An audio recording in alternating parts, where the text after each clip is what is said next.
E no vídeo de hoje a gente vai estar falando sobre o diabo. Bora lá?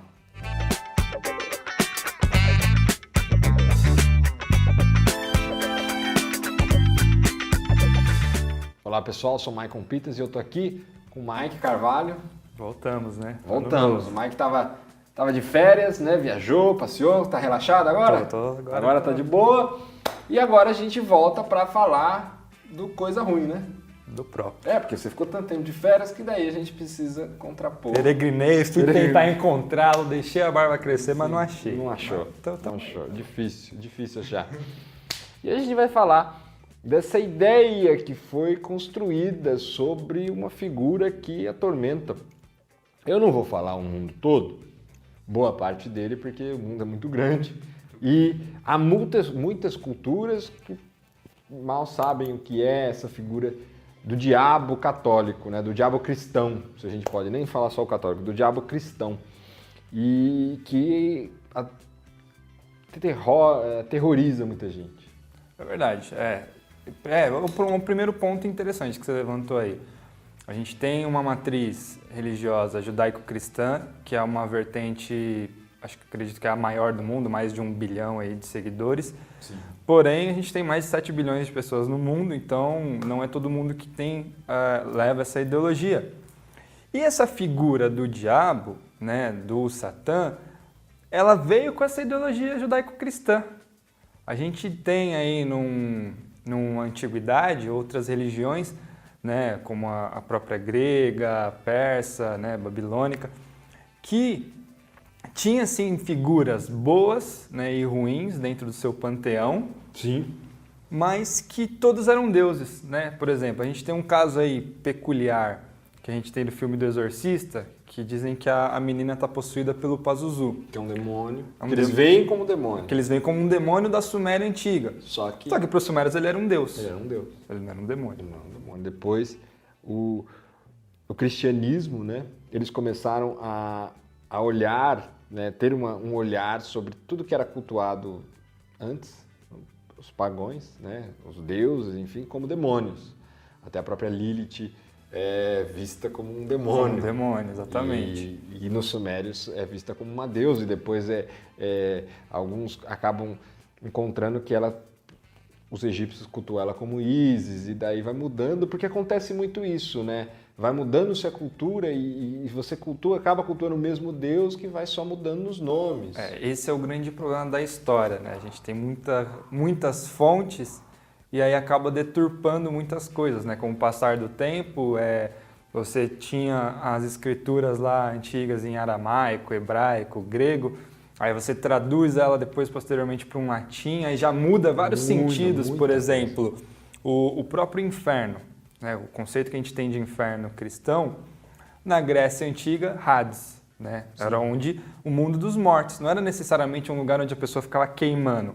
Quando a Bíblia foi escrita no grego antigo, no hebraico antigo, utilizavam Hades, né, o termo para significar mundo dos mortos, e um outro termo lá em hebraico é Sheol, uma coisa assim. Sim, sim. E aí aquilo depois foi traduzido como inferno, mas até na Bíblia antiga fala que Jesus, quando morreu, foi para Hades, né, nesse termo grego. Só que não era o inferno, era só o mundo dos mortos. Então, o que eu quero explicar é o quê? Conforme vai se traduzindo para novas línguas, vai se deturpando muito o significado das palavras e a coisa fica meio perdida ali no meio, né? E isso aconteceu também com o diabo. O diabo, ele surge como uma figura de uma forma, depois ele vai se transformando no decorrer do tempo. Ele vai se transformando no decorrer do tempo. Ele não chega a surgir como Lúcifer. Não. Ele chega a surgir como um dragão, né? Um dragão. E que depois começaram depois de tantas traduções, começaram a unificar Lúcifer com o diabo. O termo Lúcifer, pelo que eu estudei, mais antigo assim, que eu achei, remonta do século... Agora fugiu da cabeça. Acho que século IV ou era IX.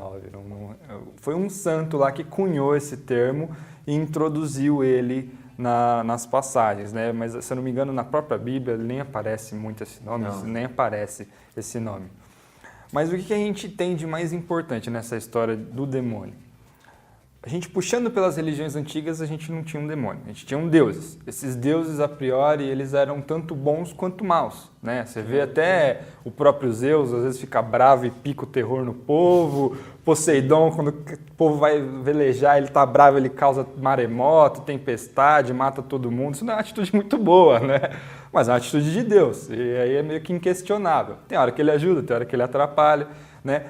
E conforme foi se cunhando o Antigo Testamento, Deus também era assim. Jeová, ele também picava o terror. Sim. Ele mandava fulano matar o próprio filho. Sim, no Antigo Testamento, Jeová era muito parecido com o próprio Zeus. Muito Né? parecido. Era um deus um pouco com muita ira, É. né? Muito orgulhoso, né? Muito revoltado. Não cumpre os desígnios dele, não, pra você ver. Pra O negócio ver, fica meio feio pro seu lado. Só você ver a própria história de Moisés e ver como que foi, como é contada, né? Na Bíblia, com todas as pragas do Egito e tudo mais. Então, com Noé e tudo como ele fazia, era muito parecido com os deuses gregos, romanos, antigos. Então, o cristianismo, o que ele modificou?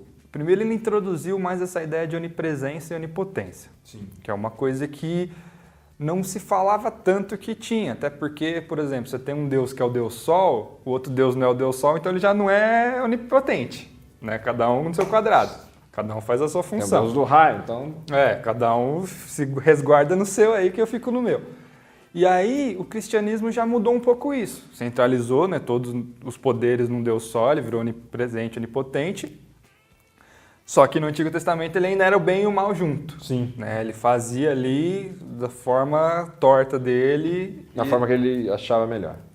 E ninguém podia muito questionar isso. Conforme a gente muda um pouco a cultura local ali e vem o Novo Testamento, eles desagregam, né? Porque estava feio. Isso foi muito influenciado pelos persas e pelos próprios gregos. Eles tiraram essa parte má de Deus, de Jeová, e deixaram... e colocaram à parte. Criaram um antagonista para essa história. Só que isso que ficou muito mal explicado. Por quê? Porque Deus não criou tudo? Então, de alguma forma, ele também criou o diabo. Sim. E aí fica um pouco mal explicado, porque eles querem dizer que não, que ele não criou o mal, que ele criou um anjo, o diabo era um ser perfeito, e ele que acabou se deturpando. De Deus e acabou se deturpando e sendo expulso do paraíso, que também é visto muito em mitologias antigas de deuses caídos. Sim. Isso já é uma coisa que é contada em outras, na grega, na egípcia, e se você pegar desde a Suméria, você vê história de deuses decaídos, né? Deuses que caem do panteão. Ou por briga interna deles mesmos, ou por exílio, por alguma coisa assim. Eles acabam caindo. Então já é uma coisa que foi resgatada dessa ideia de cair do panteão divino, né? Onde o anjo perfeito, que era o mais belo de todos, acaba ficando com inveja de Deus e cai para o inferno. É um pouco até parecido com a história suméria, né? Ele tenta usurpar o trono de Deus e Deus bane ele, derruba ele lá. E isso em algumas, eu não lembro agora o nome dos deuses que isso acontece nos sumérios, mas existe esse... Se eu não me engano, era o Enlil e o Marduk. O Marduk seria o usurpador. Do Enlil, isso. Né? Que também, em algumas traduções, é Javé, Jeová. E aí vai mudando. Então a gente vai vendo que tudo isso que a gente conhece hoje, né, essa ideia de esses nomes vão se mudando, mas às vezes vai representando o mesmo ser, representando a mesma pessoa, só vai mudando os nomes. Então você vê já Enlil, que depois é também conhecido como Javé, Jeová, que é o Deus do Antigo Testamento, que é aquele Deus muito imaturo, bem mimado, bem mimado, outra coisa. Que também agrega a Zeus, né, que vai mudando, o que a gente vai se traduzindo, vai mudando a cultura, vai mudando as traduções, como disse o Mike, e vai mudando os nomes. Né? Até os nomes que a gente conhece dos deuses egípcios já são nomes gregos. Não são os nomes egípcios, Osíris, Ísis, Anubis, são nomes, traduções gregas, né? E dos deuses gregos a gente tem os nomes romanos também, que são latins, Isso, né? que daí já vem o nome romano, que daí é para o mesmo Deus, né? Que a gente conhece como Zeus, como Júpiter, e enfim, aí vai, Atena como Minerva, enfim. E vai mudando o nome. Então, Osíris já não seria o nome egípcio, né? Ísis já não seria o nome egípcio, seria Ishtar. Se for no Sumério, Lilith.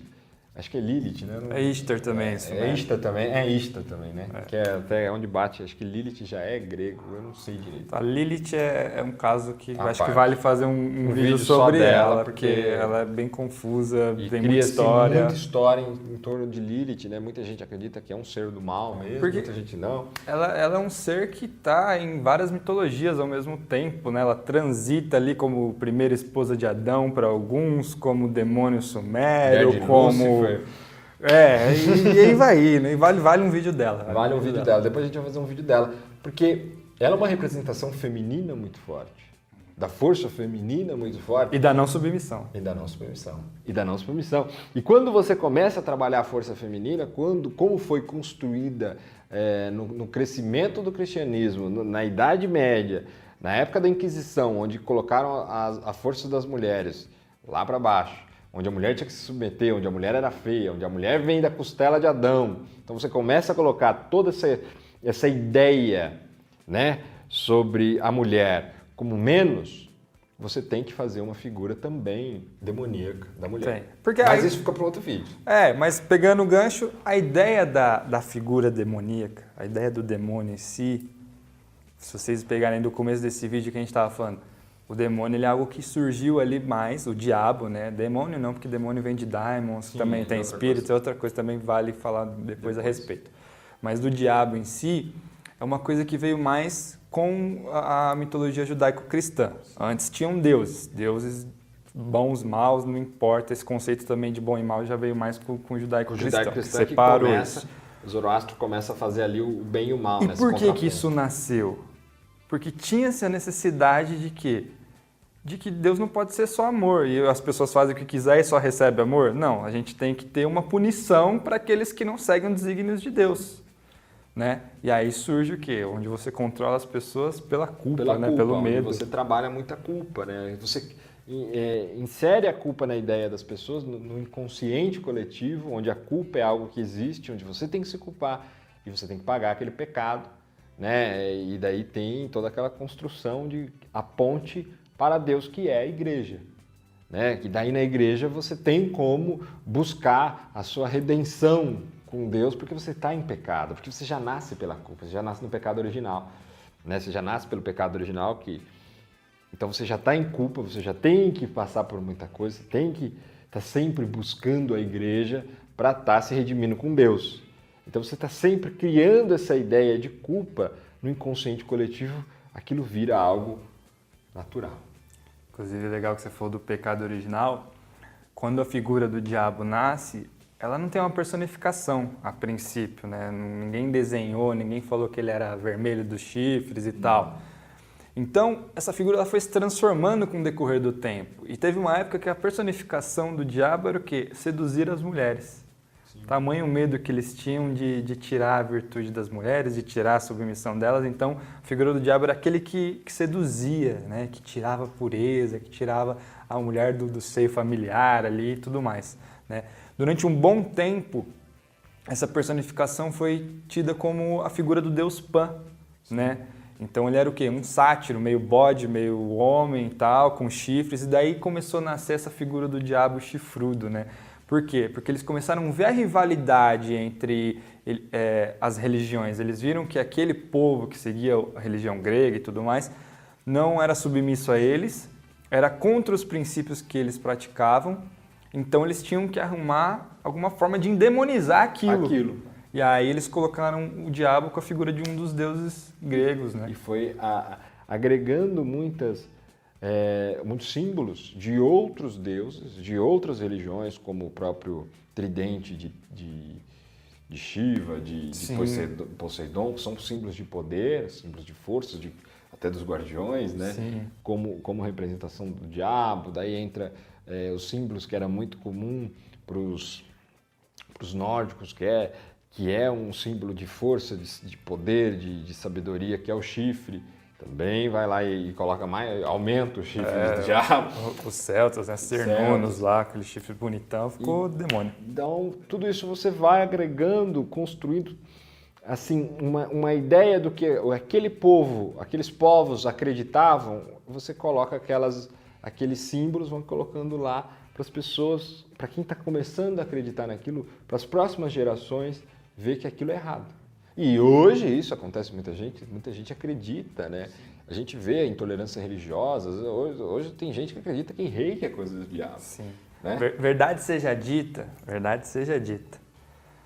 a religião cristã, falando uma verdade, eu não quero falar mal, mas falando uma verdade, ela foi a religião que mais endemonizou as outras, né? Então, assim, para eles, todo mundo que era contra eles, seja politicamente, era influenciado pelo demônio, seja de uma religião diferente, onde eles queriam chegar e conquistar aquele lugar e transformar as pessoas, catequizar, também era tudo do demônio. Então, eles foram fazendo isso que o Michael falou, foi pegando elementos como o tridente da religião hindu, pegando grega, africana, nórdico, tudo quanto é pagão, eles foram pegando os elementos e colocando ali na figura do demônio, do diabo, para deixar aquela pessoa, todos vendo que aquilo era errado, né? E pararem de seguir aquilo e lutarem contra aquilo cada vez mais. E assim eles conseguiram converter muita gente, né, ao longo da história, tanto é que são a religião mais praticada do mundo até hoje. E daí você pega também a sexualidade, né? Porque há muitos povos que cultuavam o falo como um símbolo de prosperidade, de força, de plantação. E você começou a colocar aquilo também como errado, como coisa do diabo, né? Daí volta para o pecado original, então volta que o corpo é algo ruim, que o corpo é algo que está sempre impuro, é pecaminoso, que você só pode fazer sexo para procriar. Então todas aquelas ideias que outros povos cultuavam, tinham muita força, começam a ser vistas como perversas, como ruins. E isso foi se disseminando de uma forma absurda, como a gente vê até hoje, né? Que ficou no inconsciente coletivo de uma forma que você sente isso na sociedade hoje, aqui no Brasil, de uma forma absurda. Foi vindo de uma maneira que eles foram castrando as pessoas através do medo da culpa, né? O medo de arder no inferno para sempre, de ir para aquele purgatório, que também foi uma coisa que nasceu depois, né? O inferno, como a gente vê hoje, ele nasceu lá com a Divina Comédia, Dante Alighieri já veio bem depois. Bem depois do que... Mas eles foram moldando aquele cenário realmente para controlar as pessoas.